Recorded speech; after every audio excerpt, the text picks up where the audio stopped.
सर्वे भवन्तु सुखिनः, सर्वे सन्तु निरामयाः, सर्वे भद्राणि पश्यन्तु, मा कश्चित् दुःखभाग् भवेत्।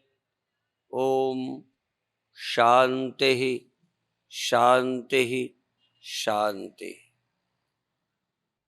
जैसे कोई आदमी अपने परिवार को अच्छा चलाने के लिए अपने बच्चों की पढ़ाई की चिंता करता है, चिंतन करता है, पढ़ाने का जुगाड़ बिठाता है, जैसे एक व्यक्ति अपने परिवार को सुखी करने के लिए धन का चिंतन करता है, कैसे कमाऊं, कैसे आए, मेरा परिवार कैसे सुखी हो, चूंकि वह भी सृष्टि का आवश्यक हिस्सा है।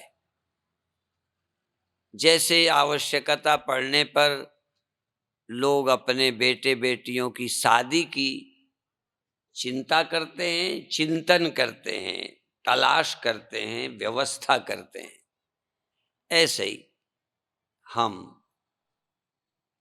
अपने देश, अपने समाज, मनुष्यों के सुखी होने का, बोधवान बनने का, निश्चिंत बनने का उपाय सोचते रहते हैं, अपने लिए भी औरों के लिए। माता पिता अपनी भी चिंता करते हैं, पर फिर भी भारतीय सोच ये है कि माता पिता के यदि मन को टटोलें तो है तो अपने भी, फिर भी वो उसकी मन की परीक्षा की जाए तो लगेगा जैसे बेटों की चिंता पे लगा है, परिवार को सुखी करने में लगा है। अपना बूढ़ा है, जाने की तैयारी है, तो भी मेरे बच्चे ठीक रहें, यह सोचता रहता है। ऐसे ही भारत के ऋषि मुनि महात्मा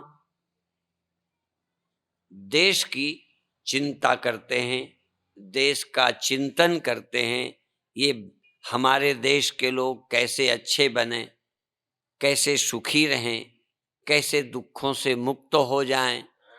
अभी अभी मैंने मंत्र में यही बोला, सर्वे भवन्तु सुखिनः, सर्वे सन्तु निरामयाः, सर्वे भद्राणि पश्यन्तु, मा कश्चित् दुःख भाग् भवेत्।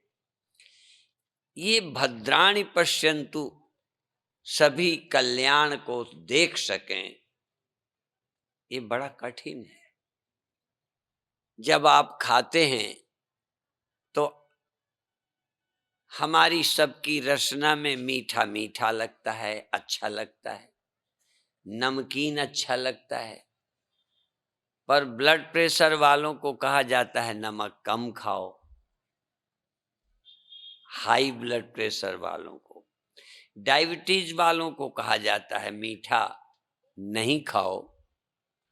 अब मीठा हमारी इंद्रियों से अच्छा लगता है, ऐसा कोई व्यक्ति नहीं है जिसको नमकीन मीठा इस रसना से मालूम नहीं पड़े और अच्छा नहीं लगे। डायबिटीज वालों को भी मीठा अच्छा लगता है, पर अब कल्याण इसमें है कि मीठा ना खाए। जबान की रसना की प्रियता को जानते हुए भी इससे प्रिय लगेगा। जैसे आवश्यक लोगों को रसना से मीठा अच्छा लगता है, ऐसे ही डायबिटीज वाले को लगता है। रसना में डायबिटीज के पहले और डायबिटीज के बाद फर्क नहीं पड़ा। क्या राय है आपकी? रसना में जब डायबिटीज नहीं थी तब भी मीठा अच्छा लगता था, जब डायबिटीज हो गई तो मीठा कड़वा लगता है? बोलो नहीं। माने रसना का परिवर्तन नहीं हुआ, मन को फीलिंग, मन को मीठा अच्छा लगने में परिवर्तन नहीं हुआ, परिवर्तन हुआ समझ में, और वह भी किसी डॉक्टर ने, वैद्य ने नहीं। अपन खाएंगे डायबिटीज बढ़ेगी, ये नहीं जान सकते कि डायबिटीज मीठा से ही बढ़ी है। यदि आयुर्वेद के सिद्धांतों का या डॉक्टरी सिद्धांतों का, स्वास्थ्य विज्ञान का अध्ययन न हो तो क्या मीठा खाने से शक्कर बढ़ गई, शुगर बढ़ गई, ये आप जान जाएंगे किस लिए बढ़ी? तकलीफ बढ़ी, लेकिन क्यों बढ़ी क्या आप जान जाएंगे? जब आप दुखी होते हैं तो क्या ये जान जाते हैं कि फला पाप के कारण ये दुख हुआ है? जैसे डायबिटीज के बढ़ने को यदि पढ़ते नहीं, सुनते नहीं, तो हम ये नहीं जान सकते थे कि मीठा के कारण ही मधुप्रमेह बढ़ गया, शुगर बढ़ गई, पैर कटाने की नौबत आई, आंखें जा रही हैं। तकलीफ तो जानते, पर तकलीफ क्यों हुई वो नहीं जान सकते। वो एक अध्ययन का विषय है। इसी तरह धर्म भी एक अध्ययन का विषय है कि हम दुखी क्यों होते हैं। दुखी होते हो ये सब जानते हो, आप तो दुखी नहीं होते? बोलो, होते हो ना? ये भी जानते हो क्यों होते हो? यदि पढ़ाया ना गया हो, सुनाया ना गया हो, तो क्या अपने दुख के कारण को आप समझ जाएंगे? एक गाय भैंस का बच्चा, सूखे चने सूखे पड़े हैं, सूख रहे हैं, वो तुम्हारी रस्सी टूट गई या तोड़ दी, छुट्टा हो गया, सूखे चने खा रहा है। अब खा लिया, खाने के बाद पेट में वो फूले, पेट में दर्द हुआ, अब जानवर बीमार है। यदि 10 दिन बाद जब वो ठीक हो जाए, दवा हो जाए, फिर छोड़ दिया जाए तो चने नहीं खाएगा। क्यों? क्योंकि उसको ये नहीं मालूम कि चने खाने से ही तकलीफ हुई। तकलीफ हुई, पर कार्य कारण का नियम नहीं जानता कि क्यों हुई, इसलिए फिर खा लेगा। खाने में अच्छे लगते हैं, पेट में जाके फूलते हैं, सूखे हैं। तो हम जब कर्म करते हैं तो कर्म करने में कर्म प्रिय लगता है। जो कर्म प्रिय लगता है, जो कर्म सुखद है, सुख देता है, हम कर डालते हैं। उसका परिणाम दुख होगा। नमकीन अच्छा लगता है, मीठा अच्छा लगता है, खाने में लगता है, अपन खाते हैं। यदि कोई ग्रंथ न होते, डॉक्टर न होते, साधु न होते, तो हम ये अध्ययन नहीं कर पाते दुख क्यों होता है। संत कौन है, चिंतक कौन है, ऋषि कौन है जो खोजता है कि आखिर हमारे दुख का कारण क्या है।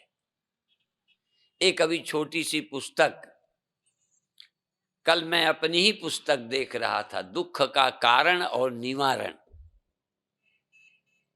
दुख का कारण और निवारण। यदि कारण नहीं जानते तो दुख का निवारण नहीं कर सकते। कल फिर वही खाओगे, कल फिर वही कर्म करोगे जिससे दुखी हुए हो, क्योंकि तुम दुखी हुए हो ये नहीं जान सकते कि फला कर्म से दुखी हुए हो। हाँ, थोड़ा बहुत अंदाज लगाता है व्यक्ति, वो भी मैं बता दूं, क्योंकि आप कहोगे स्वामी जी को नहीं पता, हम सब जान जाते हैं इसलिए दुख हुआ। चोरी की, पकड़े गए, अब ये आप जान जाओगे कि चोरी के कारण पकड़े गए। आपने कोई गंदा सलूक किया, दुर्व्यवहार किया, दुश्मनी बढ़ गई, आप ये जान जाएंगे कि न लड़ते न ये दुश्मनी बनती। ये सीधा समझ में आता है। लेकिन इस जन्म में आपका बच्चा मर गया, अभी कोई कारण नहीं समझ आता। कभी कभी किसी घर में लगातार बीमारी बीमारी बीमारी लगातार आती जाती है, लगातार घाटे लगते चले जाते हैं। वही दिमाग है, बुद्धि है, ईमानदारी है, कर रहे हैं, अब नहीं जान सकते कि ये क्यों हुआ। बहुत सारी बातों का नहीं अध्ययन हो पाता।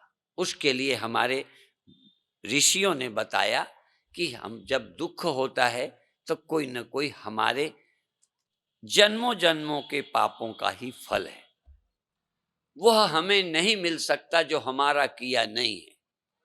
जो हमें मिलता है, काहू न को सुख दुख कर दाता, काहू न को, किसी को कोई दुख नहीं देता। आपको लगता है देता है, इसने दिया, इसने दिया, इसने दिया, लड़के ने, बाप ने, पत्नी ने, माँ ने, पड़ोसी ने, शेर ने, सांप ने। लेकिन ग्रंथ कहते हैं, ऋषि कहते हैं, काहू न को सुख दुख कर दाता, निज कृत कर्म, निज कृत कर्म भोग सब भ्राता। अय भ्राता, कोई किसी को दुख नहीं देता। वनवास, सीता का हरण, किसी का मरण, किसी के रोग, तो कहेंगे इसने करा दिया। तो जो समझदार है, मान लो दो जने आप दुखी हो, तो कोई तुम में से समझदार कहेगा नहीं, माँ ने दुख नहीं दिया, बाप ने नहीं दिया, बेटा क्यों देगा हमें दुख, हमारा ही कर्म हमें दुख देता है। क्या एक बात गणित की तरह, 2 और 2 मिलके कितने होते हैं? 4 होते हैं। कहाँ होते हैं? बालाघाट में, हिंदुस्तान में। हाँ, सिर्फ इतना होगा, 2 + 2 2 धन 2। सिर्फ उच्चारण भाषा का फर्क होगा। गणित सारी दुनिया का एक है, गणित 2 नहीं है। 2 में 2 - 1 1, 2 में एक गया एक। हिंदी में बोलो, संस्कृत में बोलो, पंजाबी में बोलो, उर्दू में बोलो, मुझे तो बाकी गिनती मालूम नहीं है। भाषा और है, गणित 2 नहीं है। सारे दुनिया के लोगों ने कहा, जैन धर्म, बुद्ध धर्म, सनातन धर्म, सिख धर्म, सारे दुनिया के लोगों का एक मत है कि हमको वही भोगना पड़ता है जो हमने किया है। पर हम सब कहेंगे ये दुख दे रहा है। सांप ने यदि मुझे काटा है, सांप को क्या लेना देना था? सांप की हमसे क्या दुश्मनी थी? क्यों मैं वहां पहुंच गया? क्यों सांप वहां आ गया? जैसी हो भवितव्यता, तैसी मिले सहाय। आप न जावे तहां पर, ताही तहां ले जाए। जो तुम्हें मिलना है वो मिल के रहेगा। जो तुमने बैंक में जमा किया है, बैंक का मैनेजर मर जाए, उसकी पोस्ट में दूसरा आ जाएगा। तुम्हारा बैंक में जमा है, तुम चोर हो, बदमाश हो, गुंडे हो, तब भी बैंक का मैनेजर तुम्हारा रुपया तुम्हें न दे, उसको अधिकार नहीं है। तुम्हारा रुपया देगा।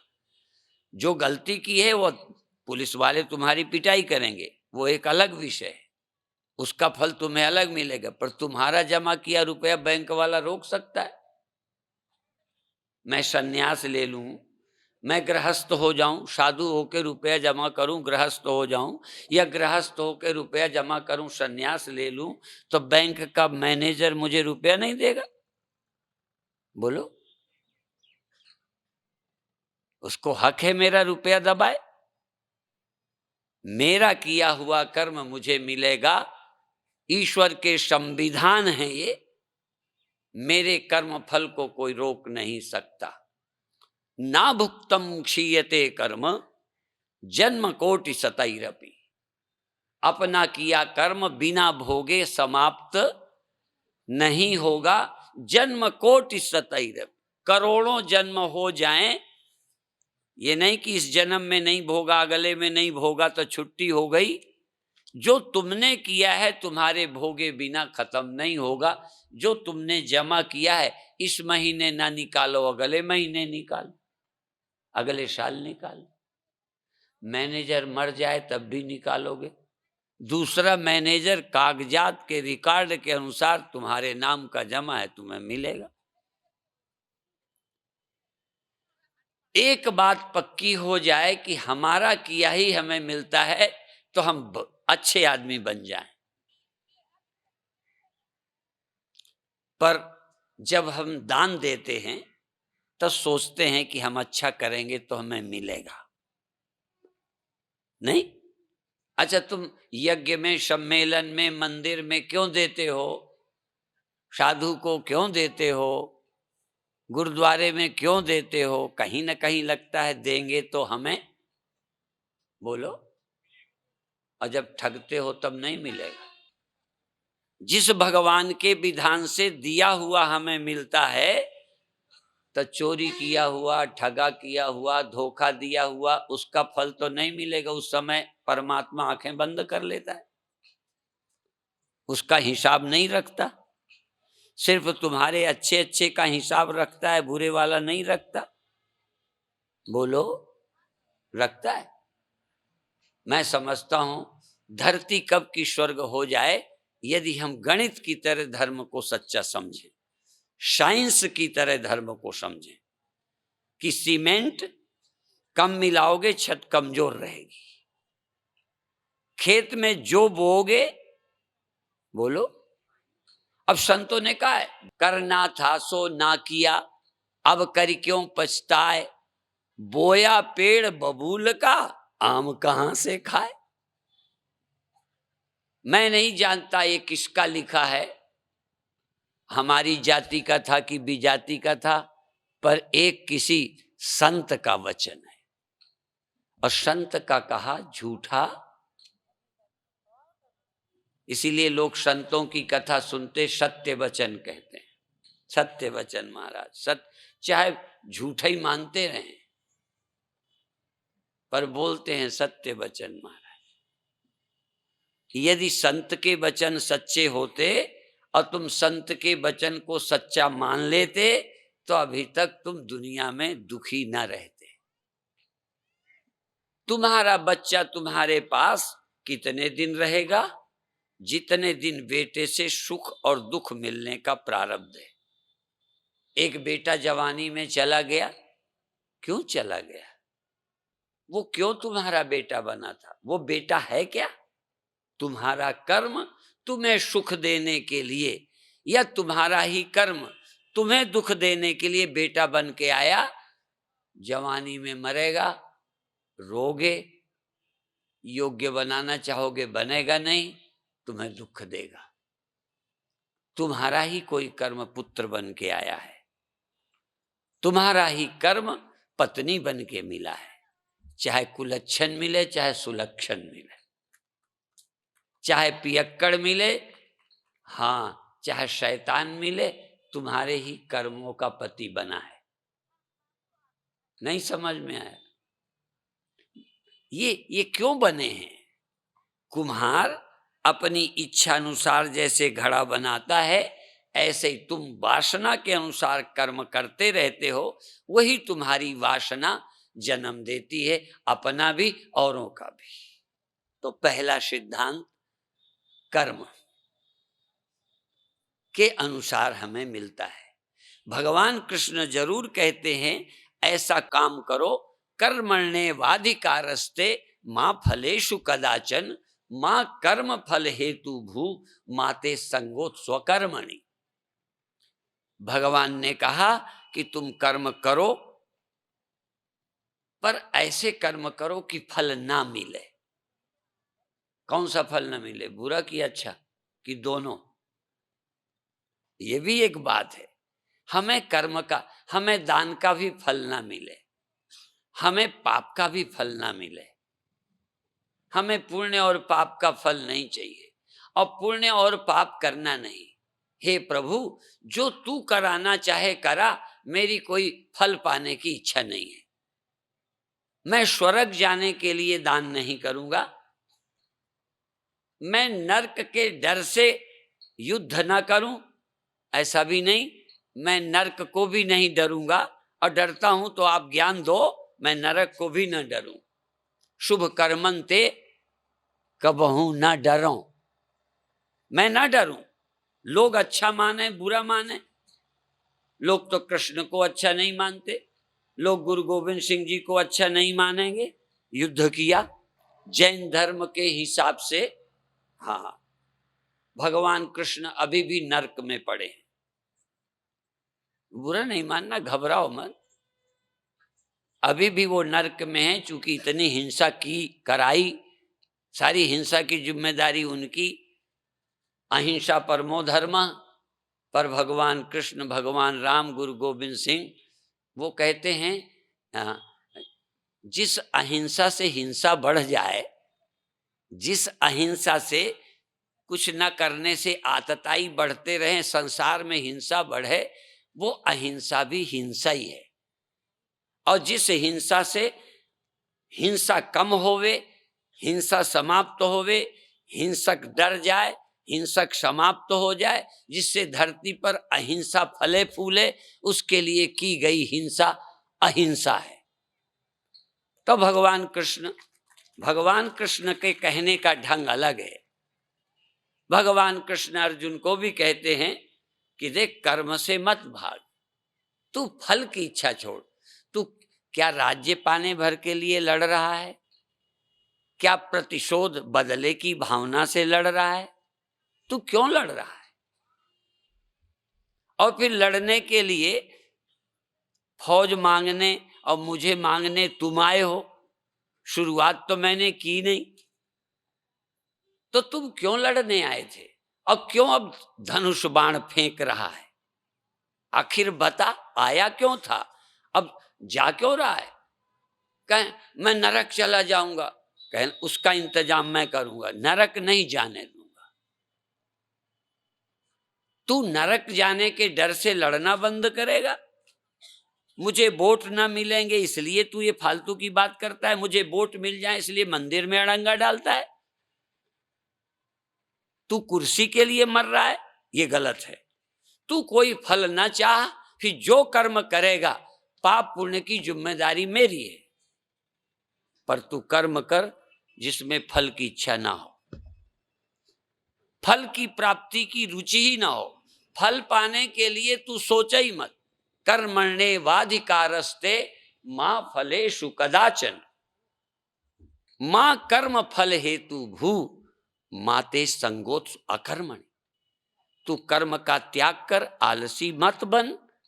और कर्म कुछ पाने के लिए, कुर्सी के लिए, स्वर्ग के लिए कुछ नहीं। कर्म परमात्मा कराने वाले हो, तू कर मेरे हुक्म से। हुक्म ही अंदर सब है, बाहर हुक्म ना कोई। मेरे हुक्म से कर, तू अपने मन से मत कर। युद्ध करने वाली सेना राष्ट्रपति प्रधानमंत्री के आदेश से लड़ते हैं, पाप लगता है, जेल भेजे जाते हैं। तुम मनमुख हो गए हो। मनमुख मत बनो, गुरुमुख बनो। गुरु के हुक्म से, परमात्मा के हुक्म से चलो, मन से नहीं। शादी भी तब करो जब घर के कहें, ये नहीं कि रोड में चलते प्रेम में आ गए। हुक्म से शादी करो, हुक्म से छोड़ना पड़े छोड़ दो। तुम तो मनमुख हो, मन में आया कर चले, मन में आया गाली दे चले, मन में आया लड़ चले। किसी से पूछा? किसी के हुक्म से लड़ो, उसकी जिम्मेदारी होगी। उसने हुक्म दिया, मिलिट्री वाले क्या प्रधानमंत्री जाने, राष्ट्रपति जाने, उसने हुक्म दिया। मैं क्रोध में नहीं लड़ा, मैं अपने हिस्से के लिए, जमीन के लिए नहीं लड़ा। देश का प्रश्न था, उन्होंने आज्ञा दी। मैं तो एक यंत्र हूं। मिलिट्री का मतलब क्या?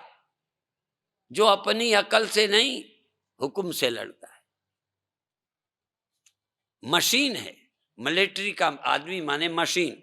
बंदूक चलाई, चल गई। बंदूक का क्या कसूर? तलवार का क्या कसूर? अर्जुन यंत्र है, तू यंत्र बन जा। उमा दारु जोशित की नाई, सबहि नचावत राम गोसाई। वो चलाएं, हम चलेंगे।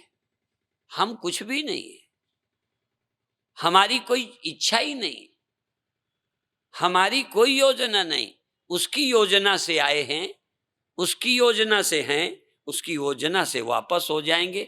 वो हमें शक्ति बल दे के भेजा है, दिमाग दे के, ताकत दे के, क्षमता दे के भेजा है, जिसके लिए गुरु गोविंद सिंह जी महाराज अपनी मर्जी से नहीं आए। वो तो कहते हैं मेरा निरंकार के चरणों में प्रीति थी, मैं वहां से आना नहीं चाहता था, निरंकार ने भेजा। देखो अब बात जरा गहरी समझना, निरंकार ने भेजा, उनका हुक्म है, उनके हुक्म से आए, और जो आज्ञा भई अकाल की तभी चलायो पंथ। उनका हुक्म था, अपने चेला बनाने का, सिख बनाने का उन्हें शौक नहीं, उनकी अपनी संप्रदाय चलाने की इच्छा नहीं। जैसे चेला बनाने की लोगों को रुचि होती है, उनको चेला बनाने की रुचि नहीं है, उनका हुक्म, और उनका हुक्म पहचानते हैं, बस फर्क समझना। आप भी आए उनके हुक्म से हो, कि तुम नहीं उनके हुक्म से नहीं आए, पर तुम्हें पता है कि हम उनके हुक्म से आए हैं, बस फर्क इतना ही है।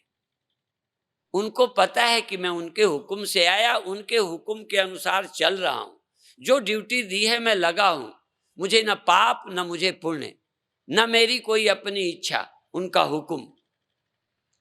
आपको ये भी लगता है कि कोई हम उसकी मर्जी से आए हैं, उसके काम के लिए आए हैं, उसकी योजना से आए हैं, उसकी योजना से चले जाएंगे। हमारी यहाँ कोई दुकान जमाने की इच्छा नहीं, मुझे यहाँ कुछ राष्ट्रपति, प्रधानमंत्री, मुख्यमंत्री, प्रधान, मुखिया कुछ बनना नहीं है, मैं बनने नहीं आया, उसके हुक्म से आया हूं, वो जब वापस करेगा चले जाएंगे। अच्छा भगवान तेरी मर्जी, जाही विधि राखे राम, ताई विधि रहिए, सीताराम सीताराम सीताराम कहिए। पहचानो, धर्म अंधविश्वास नहीं है। आप जानते हो, दो शब्द आते होंगे, एक सुना होगा धर्मांध, सुना है शब्द हिंदी में, धर्म के द्वारा अंधे हो गए, जो धर्म के द्वारा अंधे बनाए गए, धर्म के मामले में अंधे हो गए, धर्मांध लोग भी हैं और धर्म चक्षु है। एक शब्द आता है धर्म चक्षु। धर्म एक दृष्टि है, धर्म एक देखने का नजरिया है। यदि धर्म चक्षु प्राप्त हो जाए, और भी आपने सुना होगा, त्रिनेत्र, त्रिनेत्र कोई है, बोलो, सुना है ना आपने? ये यहाँ है शायद, हाँ, ये तीन नेत्र वाले हैं। एक ही देव है हमारे यहाँ शिव, जिनको कहते हैं त्रिनेत्र, तीन नेत्र हैं उनके, तीसरी आंख खोली, जरूरत पड़ी तो तीसरी खोली, अर्थात भौतिक दृष्टि, प्राकृतिक दृष्टि, दूसरी धर्म दृष्टि, सांस्कृतिक दृष्टि, तीसरी आध्यात्मिक स्पिरिचुअल दृष्टि। तीन तीन नजर। भौतिक नजरिए से नास्तिक जीता है, धर्म की दृष्टि से धर्मात्मा जीते हैं, और ज्ञानी जन तीसरी आंख से भी देखते हैं। तीसरी आंख तत्व दृष्टि, धर्म दृष्टि, माता बहन भाई, ये रिश्ते नाते, ये धर्म दृष्टि है। ये प्राकृतिक दृष्टि नहीं, प्रकृति में माता पिता नहीं होते, इसलिए कुत्ता कुतिया उनके माता पिता, आप कहोगे होते हैं, माता के रिश्ते नहीं होते, पिता के रिश्ते नहीं होते। कोई कुत्ता पैदा होने के बाद अपनी माँ को माँ समझता रहता है, क्यों? उनके धर्म दृष्टि नहीं। और जो माँ के रिश्ते को माँ की तरह जीवन भर नहीं निभाता, वो कुत्ता ही है, वो जानवर है। जो जिसके पास धर्म की आंख नहीं है, वो जानवर है। मनुष्य के पास जानवर वाली नजर है, पर धर्म वाली भी है, दो आंखें। प्रकृति की दृष्टि से स्त्री अच्छी लगती है, मेल फीमेल ये प्राकृतिक है, वो हमारी दी नहीं है। काम का आकर्षण, सर्दी गर्मी, नमकीन मीठा, ये साधु की दी हुई नजर नहीं है, ये डॉक्टर की दी नजर, बोलो, ये नेचर ने दी है। तो पहली नजर नेचर की, दूसरी डॉक्टर की, साधु की। हाँ, वो दूसरी नजर, मीठा ज्यादा मत खाओ डायबिटीज हो जाएगी। ये नजर किसी डॉक्टर की दी है। भाई बहन हो, अब जवान हो गए तो बहन जवान है तो क्या मतलब हुआ? रिश्तों का पालन करो। ये धर्म दृष्टि है, ये ऋषि दृष्टि है, ये शास्त्र दृष्टि है। तो हमारे पास प्रकृति की दृष्टि थी, जवानी थी, काम था, स्त्री में पुरुष में प्रियता थी, फिर भी हमने धर्म का त्याग। दूसरी आंख भी है, वो मना करती है कि ये बहन है, ये माँ है, ये चाची है, ये हमारे रिश्ते हैं। तो रिश्तों की जो आंख है वो भी दी गई है। वो प्रकृति से नहीं मिली, वो संस्कृति से मिली है, वो धर्म से मिली है, ग्रंथ से मिली है, गुरु से मिली है। इसलिए दो सृष्टियां होती हैं। एक जो बाप से आती है वो बिंदु सृष्टि है, वीर्य से, रज से जो पैदा हुए। तो पशु पक्षी मनुष्य ये सब पहले वीर्य से पैदा हुए और दूसरे गुरु से पैदा हुए, शब्द से पैदा हुए, नाद सृष्टि। जैसा गुरु ने बताया वैसे अपन बन गए। हम भाई बन गए, ये बहन है, हम गुरु बन गए, शिष्य बन गए, माँ बन गए, बेटे बन गए, हिंदू बन गए। ये किससे बन गए? सिख बन गए। किससे बने? सिख भगवान ने नहीं बनाए, नेचर ने नहीं बनाए। नेचर ने तो हमको जो बनाया जानते हैं, तो गुरुओं ने बनाया। हमें सिख गुरुओं ने बनाया, आर्य हमको ऋषियों ने बनाया। हमें क्या करना, रहत नामा, रहत दिया, जीने का ढंग दिया, ये करो ये ना करो, विधि निषेधमय कलिमल हरनी, कर्म कथा रविनंदन वरनी। ये हमको किसी गुरु ने, ग्रंथ ने दिया। क्या खाना चाहिए, क्या नहीं खाना चाहिए। जानवर को क्या खाना क्या नहीं खाना जबान बताती है, नाक बताती है। जानवर नाक के बल से, जबान के बल से खाता है कि गीता के अनुसार खाता है? बस। और सेक्स नाक के आधार पर, नेचर के आधार पर करता है कि कोई बहन भाई का रिश्ता मान के करता है। समझ में आई बात?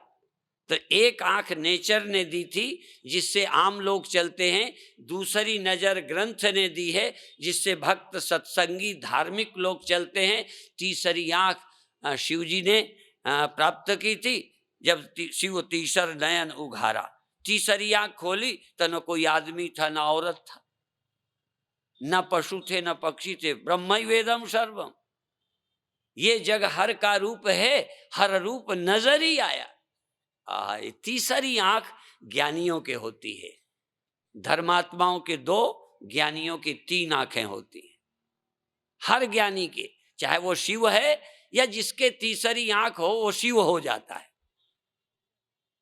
एक आंख वाला जानवर होता है, दो आंख वाला मनुष्य होता है और तीन आंख वाला देवता होता है, शिव देव हैं। तो आप बधाई के पात्र हो। आज तो एडमिशन का दिन है, पहला दिन हमारा एडमिशन का होता है। अब पढ़ने आए, संख्या आए, और कल भी सुबह सुबह से जो आ जाएंगे चलो उनका भी। अब आने को तो हम परसों वालों को भी मना नहीं करेंगे, प्रसाद के टाइम जो आएंगे उनको मना तो नहीं करेंगे, पर वो समझो रिजल्ट, पढ़ाई के बिना रिजल्ट सुनने आए हैं, बिना इम्तिहान के परिणाम क्या हुआ, कहन क्या हुआ। अब कई लोग, इनमें एक आध वो भी हैं कि आएंगे तो शुरू से एडमिशन लेंगे, पर मैंने बच्चों से पूछा तुम क्यों पढ़ते हो? तुम पढ़ने में रुचि तो तुम्हारी है नहीं, भर्ती क्यों हुए हो? कहें जब तक शादी नहीं हुई कॉलेज में नाम लिखाए रखना है, क्योंकि लोग जानेंगे, लड़की वाले आएंगे कि लड़का 10 में पढ़ रहा है, कॉलेज में जा रहा है, बस इतने से शादी हो जाएगी और क्या है, और ज्यादा देखेगा कौन। तो तुम धर्म पंडाल में आए हो, तुम बड़े महान लोग हो, तो चलो बस नाम लिखा रहेगा लिस्ट में, अच्छे लोगों के उसमें नाम चलता रहेगा, समझना मझना कुछ नहीं, पढ़ाई कुछ नहीं करनी। आ, तो मैं आपसे चाहता हूं कि सचमुच योग्यता, नॉलेज विदाउट कॉलेज, नॉलेज बिना कॉलेज के नहीं होगी। तो पढ़ाई करो विधिवत, एडमिशन लेके। ये नहीं कि हमने इन्हें बताया, ये वहां बता देगा, वो वहां बता देगा, आधी चीज सब बदल के पहुंचेगी। डायरेक्ट सुनने वाले भी सही नहीं सुनेंगे, और जो हमारा सुन के तुम सुनाओगे पूरा सुना पाओगे? इतने तर्क और दलीलों से दिमाग में बिठा सकोगे? इसलिए यहीं आके पढ़ना चाहिए। और रोगी यदि ज्यादा हो तो एडमिट होके अस्पताल में इलाज करावे।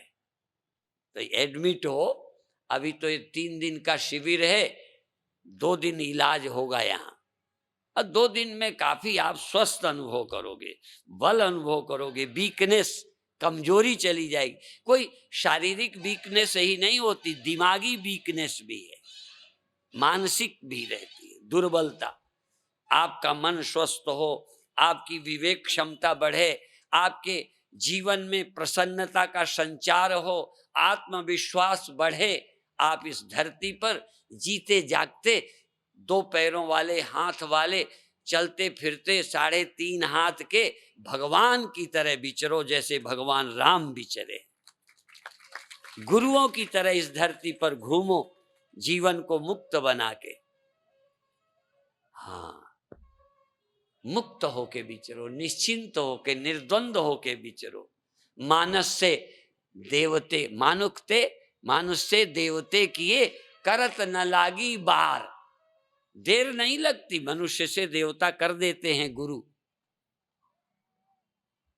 देखो, पहले जानवर को मनुष्य बनाते हैं,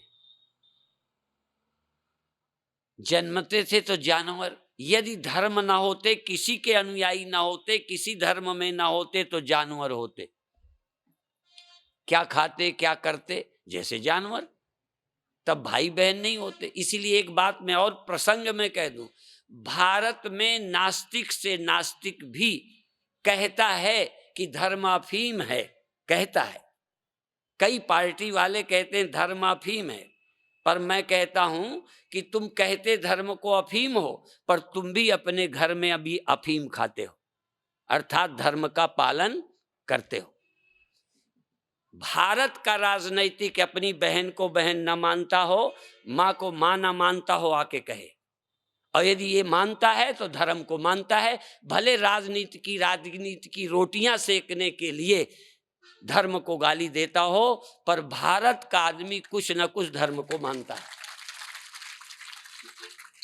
धर्म को मानता ना होता तो कुत्ता होता, शरीर से नहीं, आचरण में कुत्ता होता, आचरण में गधा होता, आचरण में बैल होता, आचरण में सुअर होता, कोई मान्यता ना होती। जानवर मान्यता विहीन होता है, मनुष्य मान्यता से युक्त होता है, और ज्ञानी तो प्रकृति और मान्यता दोनों से ऊपर परमात्मा तक पहुंच जाता है। इसलिए घबराने की बात नहीं है, जीवन को क्रम से चलाइए। अब मैं मेरी कसौटी से किसी से पूछना जो धर्म को गाली देता हो, तेरे माँ से क्या संबंध है, पूछना। और यदि तू माँ को माँ मानता है, गधा तो नहीं मानता, कुत्ता तो नहीं मानता, शुअर तो नहीं मानता, तू क्यों मानता है? इसका मतलब तू धर्म को, हम उसकी छाती में चढ़ के कहलवा लेंगे कि तू धर्म विहीन नहीं है। धर्म का त्याग करना आसान नहीं है, क्योंकि हमारी घूटी में जन्मते माँ ने अपनी घूटी में हमें धर्म दिया है। हम जहां जन्मे हैं, हमें बचपन से धर्म की बातें बताई जाती हैं, मेरे खून में धंस गई हैं। मैं निकालना भी चाहूं तो नहीं निकाल सकता। एक आदमी ने किसी चिंतक के ग्रंथ पढ़े, कैसेट सुने। वो कुछ लोगों के शिविर लगाते थे, नंगे नंगे लोगों को रखते थे अंदर, सेक्स के अनुसार कोई शिविर लगाते थे। तो एक मेरा ही चेला था, प्रोफेसर। वो तब से चेला था जब विद्यार्थी था, फिर प्रोफेसर हो गया। उसने भी ग्रंथ पढ़े, साइकोलॉजी पढ़ी, मनोविज्ञान पढ़ा। तो जब मैंने उसकी थोड़ी निंदा की उस शिविर की, तो कहता है क्या बुरा है, नेचुरल है। हाँ देखो, तो मैंने कहा अपनी बेटी को भेज दे शिविर में। कहे क्यों भेज दूं? अब देखो, दिमाग ने सिद्धांततः मान भी लिया कि नेचुरल है, पर फिर भी अपनी बेटी के लिए नेचुरल रास्ता अपनाने को राजी नहीं हुआ। कि धर्म को गाली देने वालों को कहो को धर्म को छोड़ दे, तो कह रहे कैसे छोड़ दे? नहीं छोड़ सकता। इसलिए मैं सबको, किसी पार्टी के हो, किसी जाति के हो, किसी मजहब के हो, हमारे तीसरी आंख है। हमारे पहली आंख भी है, दूसरी भी है, तीसरी की।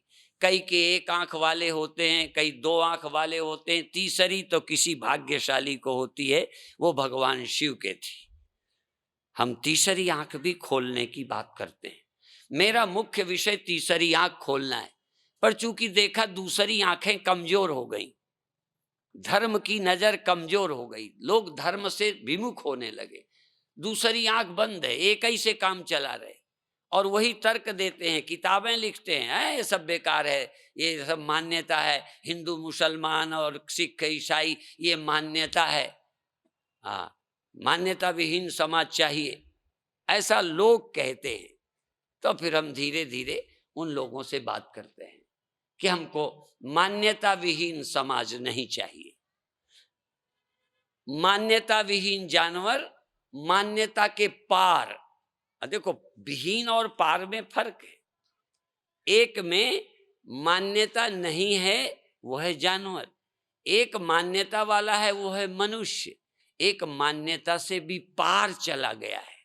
पार जाना अलग है।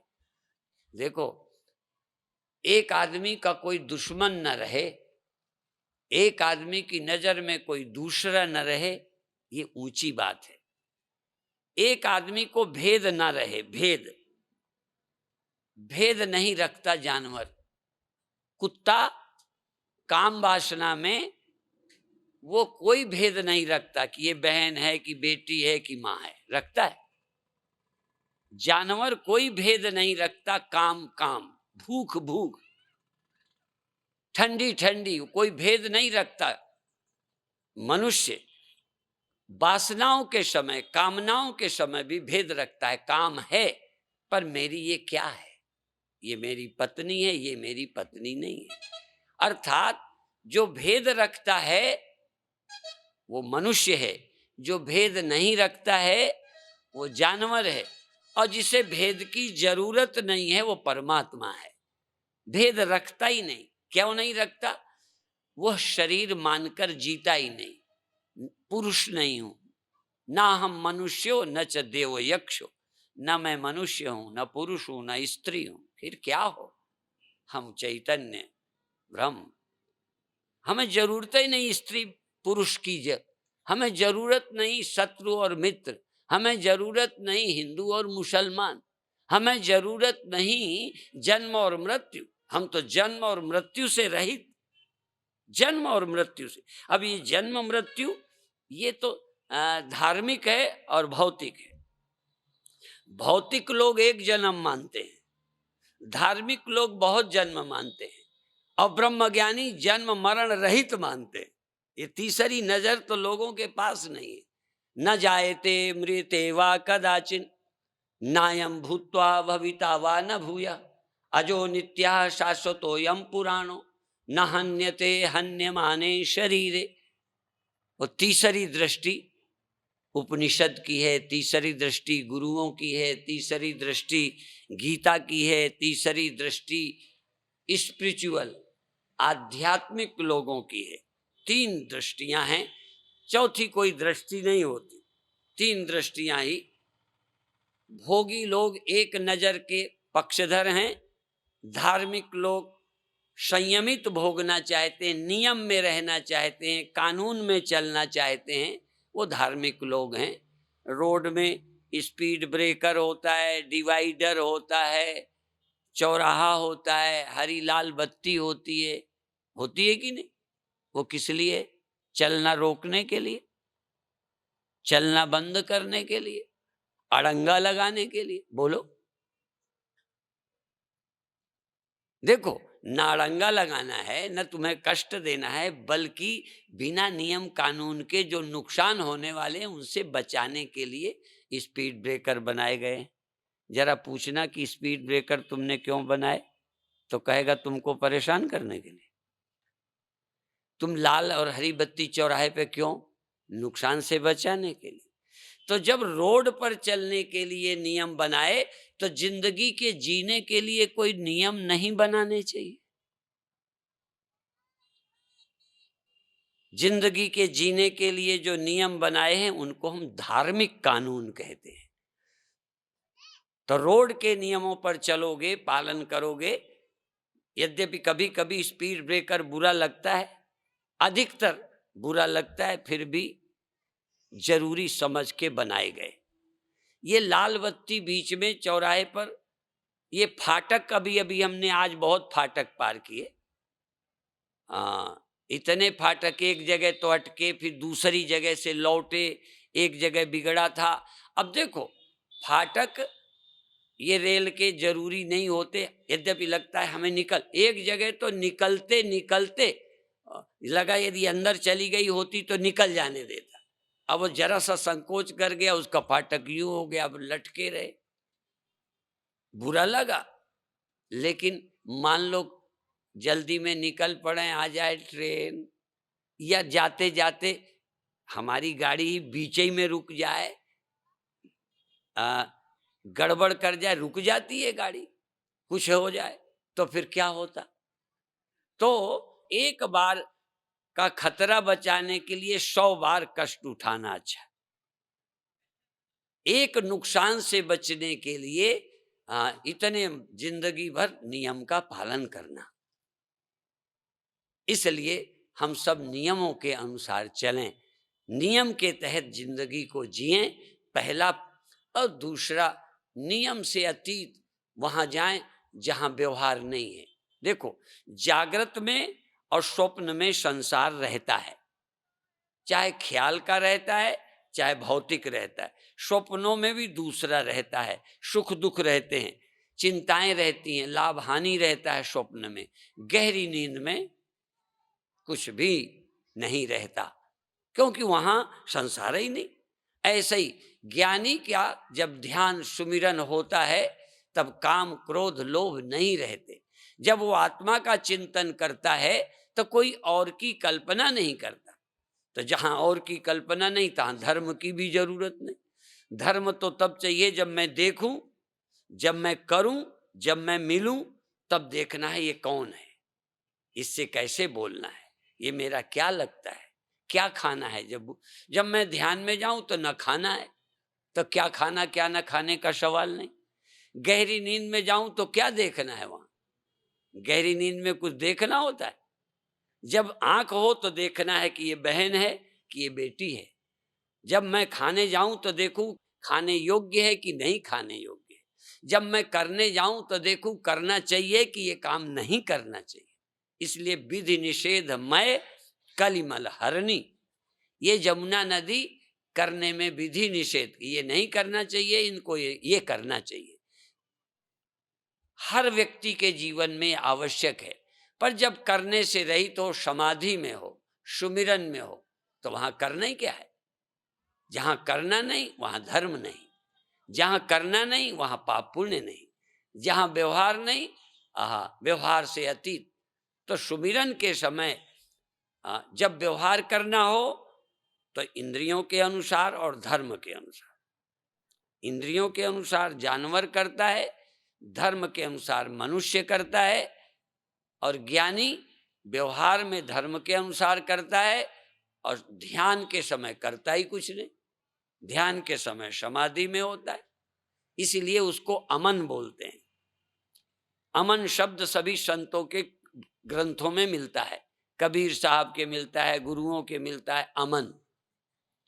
और यहां तक ये अमन शब्द इतना प्रिय हुआ कि बहुत मोहल्लों का नाम अमन नगर, अमन ज्योत, अमन ज्योत। जहां मन न हो ऐसी ज्योत, जहां मन न हो ऐसा नगर, ऐसी जगह जहां कोई मन ना हो। अभी हम वहां हैं जहां मन है, जहाँ इंद्रियां हैं, जहाँ सब कुछ है। स्वप्नों में और जागृत में मन रहता है, गहरी नींद में मन नहीं रहता, ध्यान और समाधि में मन नहीं रहता। भगवान शिव जब आत्मस्मरण करते हैं, तीसरी आंख खोलते हैं तो संसार ही नहीं, फिर क्रोध कैसे, काम कैसे, लोभ कैसे? क्योंकि काम बिना दूसरे के नहीं होता। जब भी काम होगा तो तुम्हारे ख्याल में या प्रत्यक्ष कोई और होगा। काम किससे आएगा? विकार किससे आएगा? बैर किससे होगा? काम, क्रोध, लोभ, मोह, भय। भय किससे होगा? सांप से, दुष्ट से, शेर से। वो दूसरा है। जहां गहरी नींद तहां दूसरा दिखता नहीं, भले वो खा भी जाए। हम कामा में हो तो खा भी जाए, कहां डर? डरने के लिए द्वैत होना चाहिए, द्वैत दिखना चाहिए। स्वप्न में सांप दिखता है, डर लगता है। आपको तो स्वप्न में नहीं लगता होगा डर? बोलो। मैं जानबूझकर उल्टा बोलता हूं। स्वप्न में भी डर लगता है क्योंकि दूसरा दिखता है। जहां दूसरा है तहां भय है। और हमारे ग्रंथ कहते द्वितीयाद वही भयम भवति, दूसरे से भय होता है। क्रोध की द्वैतक बुद्धि बिन, दूसरे के बिना क्रोध नहीं होता। क्रोध किस पर आएगा? पत्नी पर आएगा, बेटे पर आएगा, नौकर पर आएगा, दूसरे से क्रोध आएगा। काम किसका, किसके प्रति काम आएगा? किसी और के लिए। काम वासना। जानवर के प्रति भी काम आ सकता है, दूसरा है। पर जब गहरी नींद में दूसरा ही नहीं है तो स्वप्न क्या देखोगे? दूसरा क्या? तो जलोगे किससे, मरोगे किससे, डरोगे किससे, दुखी किससे, क्रोध किस पर करोगे? इसलिए गहरी नींद में और समाधि में क्रोध नहीं होता। आत्मा का चिंतन करने वाले भयभीत नहीं होते। भय काहू को देत नहीं, नहीं भय मानत आन। कह नानक सुन रे मना, ज्ञानी ताही बखान। वो तो ज्ञानी। इसलिए आप भाग्यशाली हो। अब अधिक देर तक न कहकर 5 मिनट का ध्यान कराएंगे, जिससे तुमको कल का थोड़ा सा ये तुम ये मत समझना हमसे ध्यान नहीं बनेगा, हम पढ़े नहीं हैं या हम संसारी हैं। ये तो बच्चे का काम है, स्कूल जाए, वो कैसे लिखाएगा, कैसे पढ़ाएगा, ये अध्यापक का काम है। पहले ही बच्चा सोच ले कि मैं अनपढ़ा हूं, कैसे पढ़ूंगा? तो अनपढ़े नहीं, कोई पढ़े लिखे जाते हैं। जब तुम शुरू दिन पढ़ने गए थे तो पढ़ के गए थे? सब अनपढ़े जाते हैं। इस विद्या के लिए भी अनपढ़े चाहिए, कोई बात नहीं। इस रास्ते पर आओगे, सिखाना हमारा काम है। ध्यान कैसे करोगे, योगासन कैसे करोगे, बूढ़े कैसे करेंगे, बच्चे कैसे करेंगे, जवान कैसे करेंगे, ये यहाँ बताएंगे। वो सुबह का कार्य है। और शाम को प्रवचन करेंगे। 2 दिन का तो समय है, बहुत कम समय। वैसे 7 दिन का समय अच्छा होता है। 7 दिन भागवत हुई, और 18 गीता भागवत, और श्रीमद् भागवत कथा 7 दिन। हाँ, अब ये एक आध दिन में बात बनती नहीं। तो चलो नमूना, फिर कभी देखेंगे जब भगवान चाहेंगे, तुम्हारा दिल करेगा। तो अभी आंख बंद करो, आंख बंद करो। पुरानी आदत आपको संसार में ले जाएगी, पर प्रयत्न करो जहां हम ले चलें तहां चलो। आप आंख बंद कर लो। आंख बंद कर ली का मतलब आंखों से देखा हुआ छोड़ दिया। आंखें और आंखों का देखा हुआ, अब सब कुछ छोड़ दो।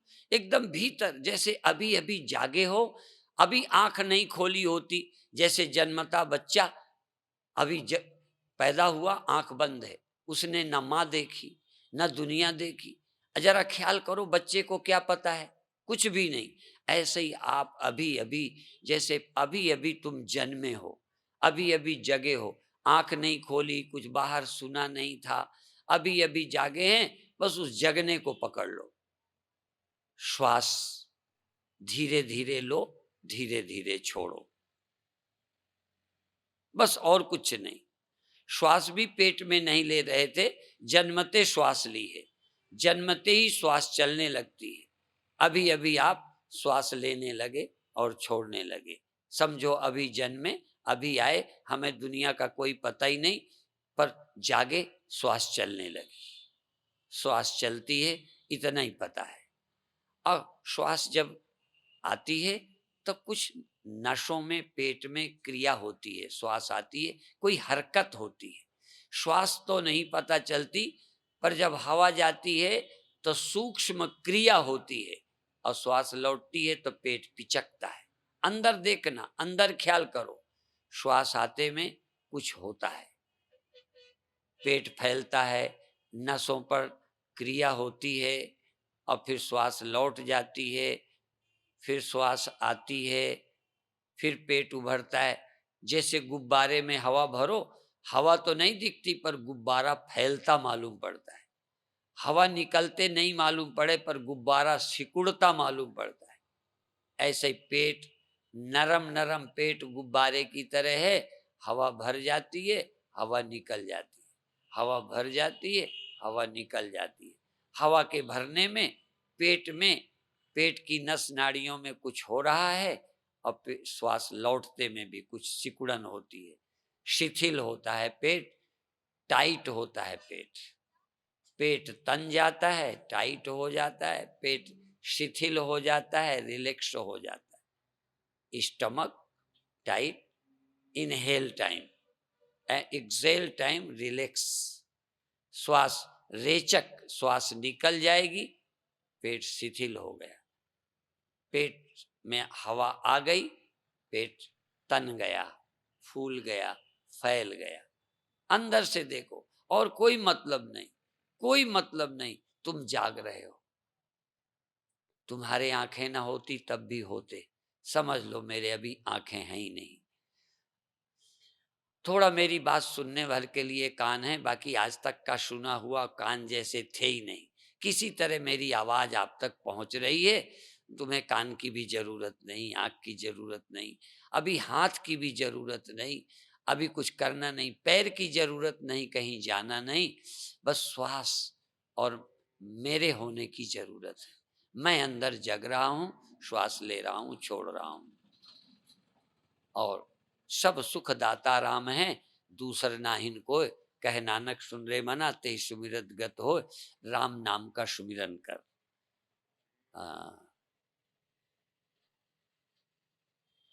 राह से श्वास ले, माँ से छोड़ दे।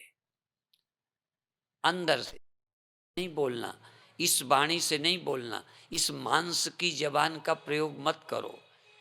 लोग, हम छोटे में थे, कहते थे चमड़े के हाथ मत लगाओ। हाथ तो चमड़े के होते हैं, फिर क्या करें। तो ये जबान तो अभी हम चमड़े वाली ही जानते हैं। अब इस चमड़े की जबान का भजन में प्रयोग मत करो, अंतर मनोभाव का प्रयोग करो। रा म, श्वास लेते हुए रा, श्वास छोड़ते हुए माँ, श्वास लेते रा, श्वास छोड़ते माँ। बाहरी वाणी का प्रयोग मत करो, हाथ का मत करो, लकड़ी की कोई माला का अभी प्रयोग न करो। मना नहीं करता हमेशा, पर इस समय हाथ का प्रयोग नहीं करना, इस मांस की जबान का प्रयोग, वाणी का प्रयोग नहीं करना। ये मध्यमा वाणी भी है, पश्यंती वाणी भी है, परा वाणी भी है। अंतर, अंतर की वाणी, अंतर की वाणी का प्रयोग करो, बस।